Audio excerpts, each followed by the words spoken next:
문학으로 만나는 삶의 이야기들이 잔잔한 감동으로 찾아가는 김은자의 행복한 문학, 김은자 시인입니다.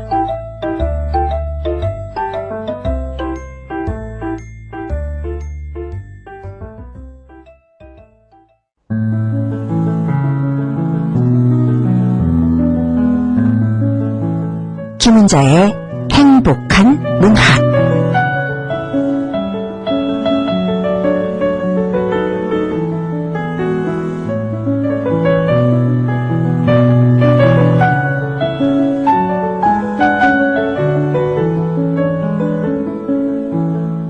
올해는 2020년부터 3년간 계속되어 왔던 라니뇨가 끝나고 엘니뇨가 시작되는 해라고 합니다.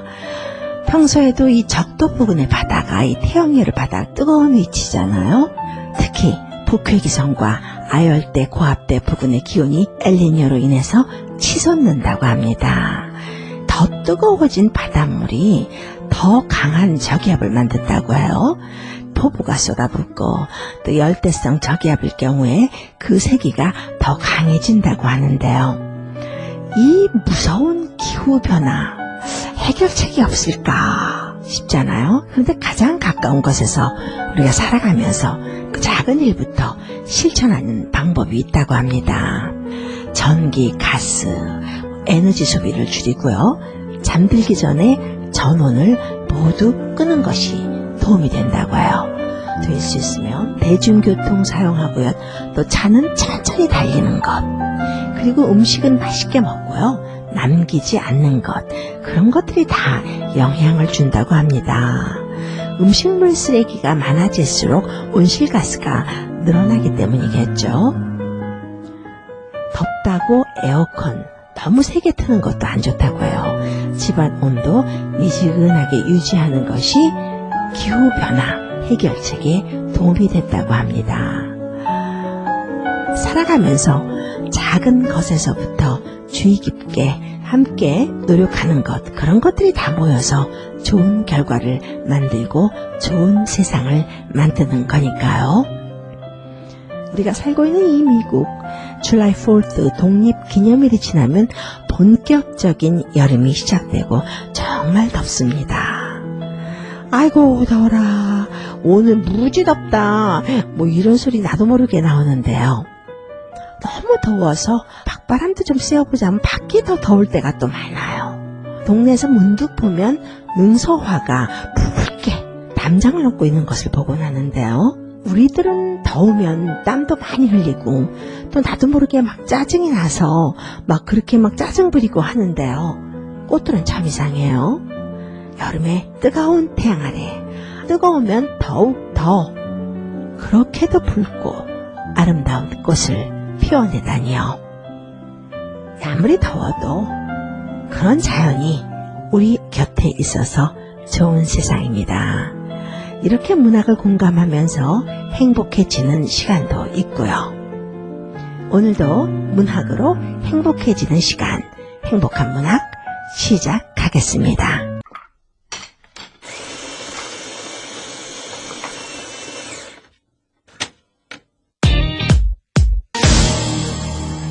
행복한 문학, 이 시간에는 여러 장르의 문학을 소개해드리고 있습니다.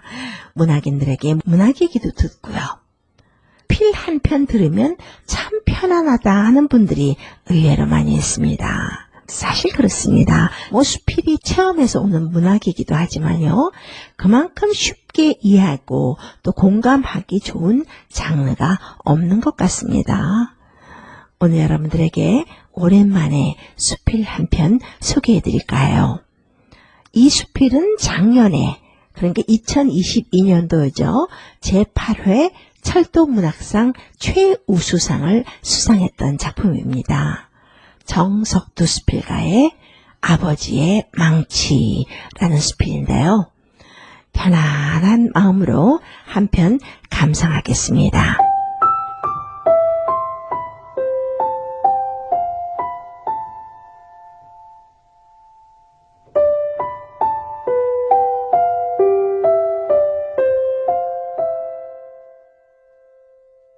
아버지가 돌아가시고 다락방을 정리하다 신문지에 돌돌 싼 작은 봉지 하나를 발견했다. 제법 묵직한 것을 조심스레 펼쳐보니 망치머리 2개가 앙증맞게 쌓여 있었다. 양쪽 끝이 뾰족하게 생긴 이 망치는 아버지가 가족을 위해 가시고기처럼 사셨던 진부한 삶의 흔적이다. 아버지는 가난했지만 연일 정씨 가문의 종손이라는 자긍심을 가지고 계셨다. 오랫동안 맡아오던 협촌의 이장 직함에 대한 책임감도 대단하셨다. 하루 건너 한 번씩 창말째를 넘어 읍내로 나가셨고 면석이가 마을에 출장을 나와도 더운 밥을 해대고 사거리 김순경이 와도 닭을 잡아 대접했다. 그것이 관에 대한 아버지의 예의였다. 소출이 적은 농지와 거의 무보수직인 이장일은 아버지를 더욱 가난하게 만들었다. 농토를 거의 없애버린 가난한 아버지는 30 중반의 나이에 열이 넘치는 식소를 거느리고 요행처럼 번지던 이농 현상에 편승해야 했다. 격변에 도시로 나온 아버지는 선로를 보수하는 철도 노동자가 되셨다.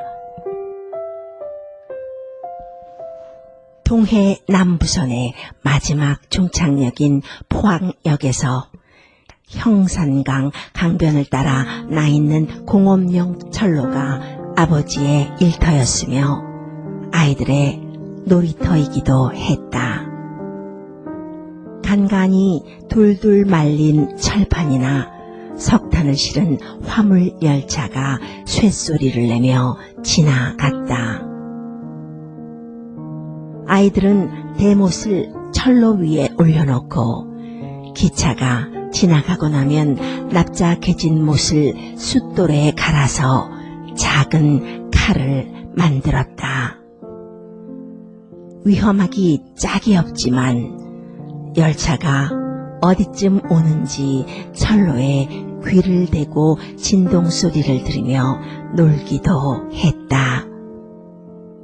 따가운 햇볕에 달구어진 선로가 땅거미에 식기 시작할 때 아득하게 구령 소리가 들려왔다.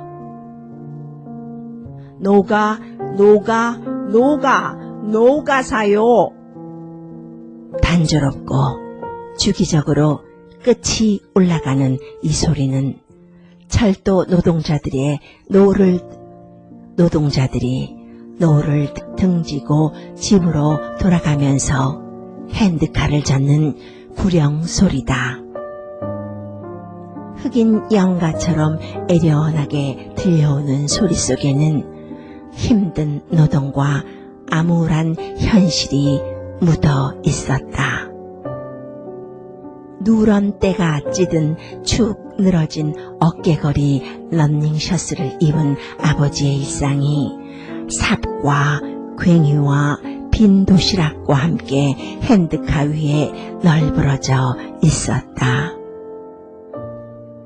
몇 해 정도 선로 보수 일을 하시던 아버지는 침목을 박는 해머지를 무리하게 하셔서 양손의 엄지손가락 신경이 마비되었다. 보상은 없었다. 다만 포항역에서 제철소에서 나오는 화물 열차와 동해 남부선을 따라 들어오는 열차의 바퀴를 검사하는 객화차 검수원으로 업무가 바뀌었을 뿐이다. 손가락을 다친 이후로 아버지의 상에는 젓가락이 놓이지 않았다.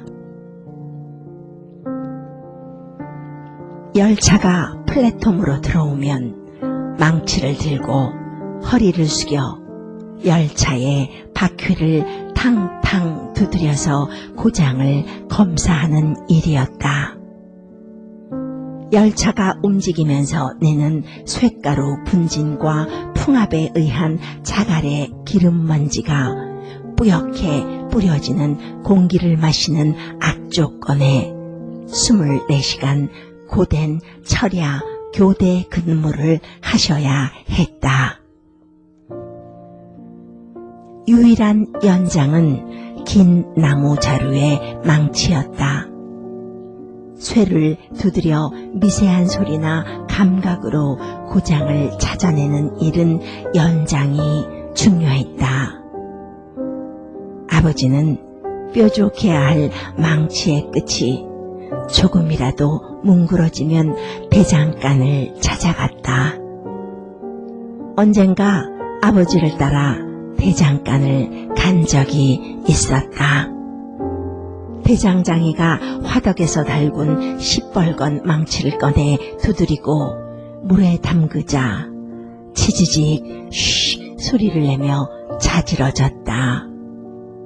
나는 쪼그리고 앉아서 숯불이 단단한 쇳덩이를 녹여내는 것을 보면서 가당찮게도 불 위에 달구어지는 망치가 아버지의 엄지손가락 같다는 생각을 하면서 눈물을 흘린 적이 있었다. 집에 돌아오셔서 낫을 가랑이 사이에 끼우고 나무 자루를 다듬었다. 4개의 손가락으로 잡기에 적합하게 맞춤 옷을 만들듯 정성스레 만들었다. 쇠와 쇠끼리 부딪히는 소리와 미묘한 감각으로 강철 스프링이나 브레이크 패드의 실금을 찾아내기 위해서 손가락의 단점을 보완해야 했던 것이다. 그렇게 만든 망치를 콩기름을 칠하여 신문지로 돌돌 말아서 소중히 다루셨다. 나는 그런 아버지의 직업을 부끄러워한 적이 있었다. 기름때가 묻은 시커먼 작업복을 입고 열차 바퀴를 두드리고 다니는 것이 보기 싫었다. 금태 모자에 황금색 단추가 달린 양복을 입은 영무원과는 대조되었다. 열차 통학을 하였는데 친구들과 플랫폼에서 일을 하시는 아버지를 볼 때마다 기둥 뒤로 숨어버리곤 했다. 학교에서 아버지의 직업을 오래전에 그만둔 이장이라고 써낸 적도 있었다. 아마도 아버지의 직업이 천하다고 내 스스로 인정해버리니까 종손으로서의 채통이 무너진 것에 대해 당신이 부끄러워하실 것이라는 생각을 내가 당돌하게도 했기 때문이 아닌가 한다. 효도는 부모가 돌아가셔야 깨닫는다고 한다. 30 후반부터 정년 퇴직을 하실 때까지 사용하셨던 이 망치는 아버지의 분신이기도 하지만 우리 5남매의 밥과 학비를 만들어낸 젖줄 같은 것이다. 단조롭고 힘든 작업의 연속인 열차 검수원의 직업을 천직으로 여기며 이 망치만 두드리며 열심히 사셨다. 열차의 분진을 오랫동안 마신 탓으로 말년에는 폐가 안 좋아서 많은 고생을 하셨다. 이 작은 망치를 들고 부자유스럽던 손으로 쇳가루 분진 속에서 고군분투하셨을 아버지 생각에 가슴이 저민다. 아버지는 멍에 같았을 이 망치를 왜 간직하려 하셨을까? 추수가 끝난 들판의 노을 아래에 선 노농의 마음처럼 평생 함께한 미련으로 이 연장을 쉽게 놓지 못하셨을까? 그 시절 대부분의 아버지가 그랬던 것처럼 아버지도 우리에게 사랑한다는 다정한 말을 하거나 너희들은 앞으로 어떻게 살아라 라는 말씀을 하신 적도 없었다. 4개의 손가락으로 어설피 잡은 망치의 끝이 수없이 뭉그러지도록 열차의 바퀴를 두드리며 묵묵하게만 사셨다. 돌이켜보니 그 묵묵함이 너희들이 어떻게 살아라 하는 직접적인 어느 교육보다도 더 가슴으로 느끼게 하는 참 가르침이었음을 오늘 이 신문지에 쌓인 망치를 보면서 깨닫는다.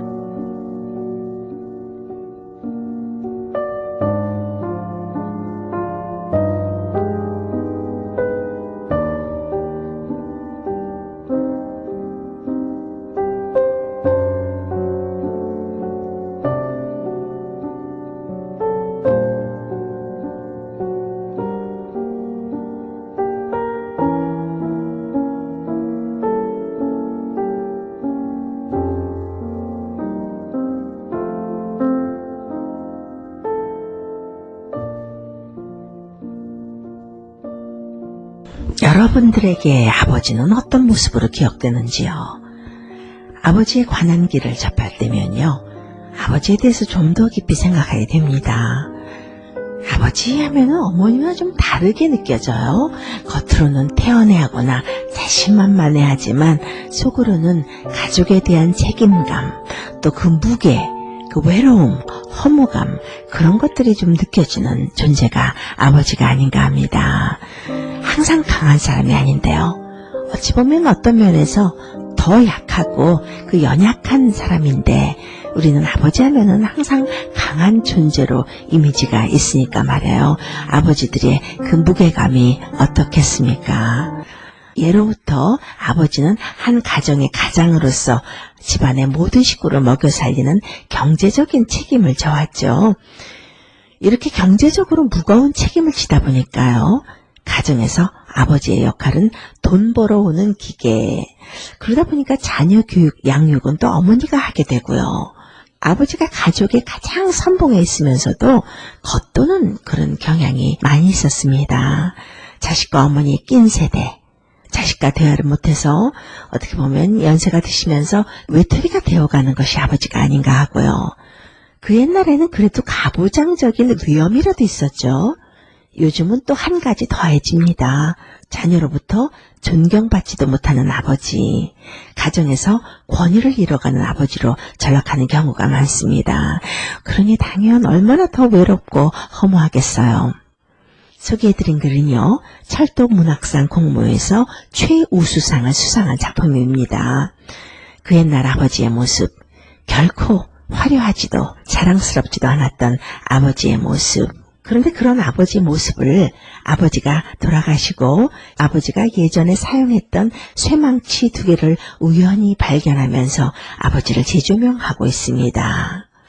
저는 이 글을 읽으면서요, 아버지나 부모를 생각하는 데 있어서 가장 중요한 것이 재조명이다 라는 생각을 하게 됩니다.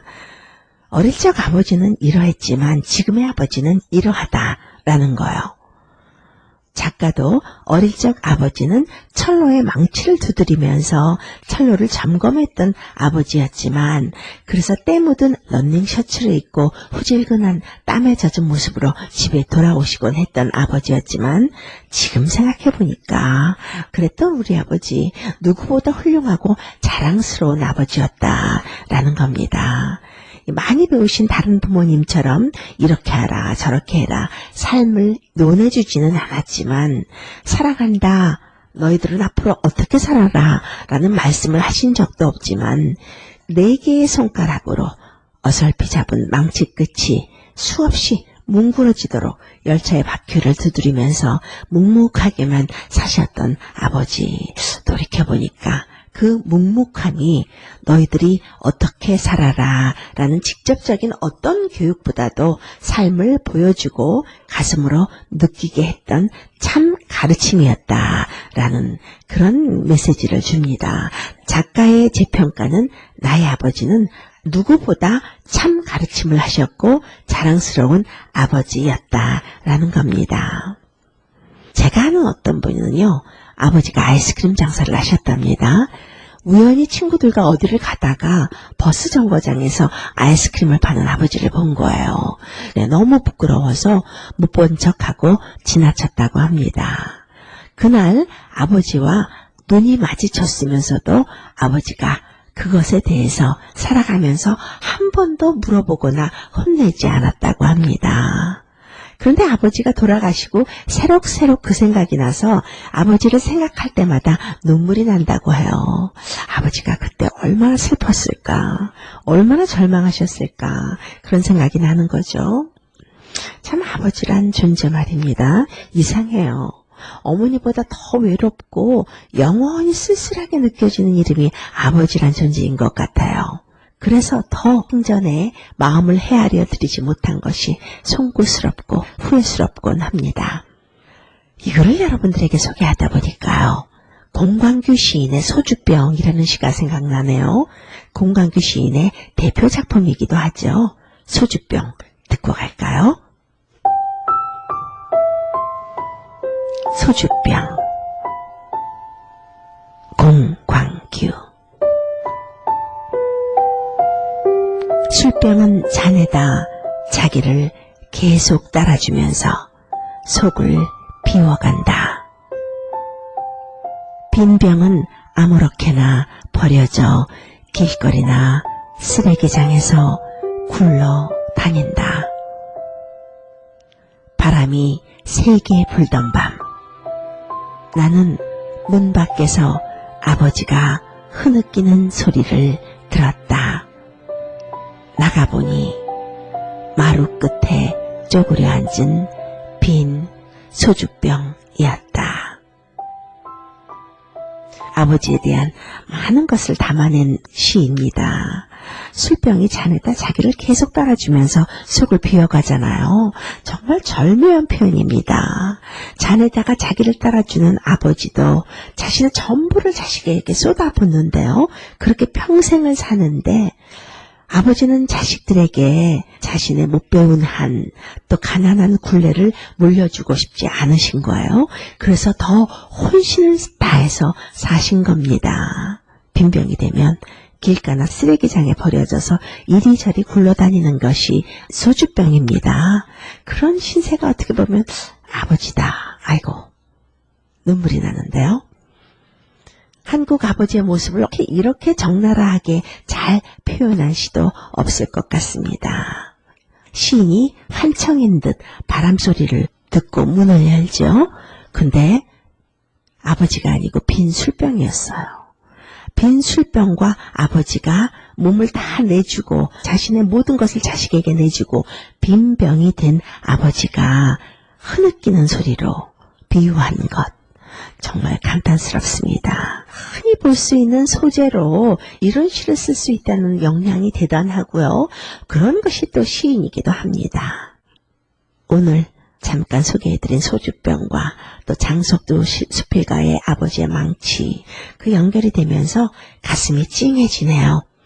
문학이 주는 가슴 찡함, 감동, 이런 것들이 살아가면서 힘이 되기도 하고요.